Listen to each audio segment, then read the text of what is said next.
యేసుప్రభు సిలువ చూసినా కూడా ఒట్టిగా ఏడ్చేస్తాం. కానీ ఎందుకు ఆయన అంత శ్రమ పడుతున్నారో, మనం ఎంత పాపం చేయడం వల్ల ఆయన శ్రమ పడుతున్నారో, శాపం వల్ల ఆయన శ్రమ పడుతున్నారో అది మనం గ్రహిస్తే ఆయన పడిన శ్రమకి అర్థం ఉంటుందన్నమాట. అందుకే ప్రతి ఒక్కరం మనము చేసిన తప్పే చేస్తూ ఉంటామన్నమాట. ప్రతిసారి ఆయన తెలియక చేసిన వారిని క్షమిస్తానన్నారు. కానీ మనం ఎప్పుడు చూసినా ప్రతి చిన్న దాంట్లో మనం ఏదో ఒకటి తప్పు చేస్తూనే ఉంటామన్నమాట.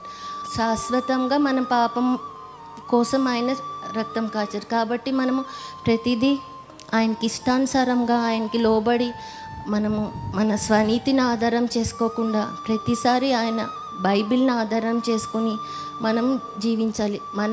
మనం చేస్తున్నది కరెక్టా కాదా అని మనం బైబిల్ని ఆధారం చేసుకుని ప్రార్థన ద్వారా మనం వెళ్తే ప్రతి విషయంలో మనకి జయం కలుగుతుంది. మళ్ళీ చేసిన తప్పే చేయకుండా ఉంటాం మనం.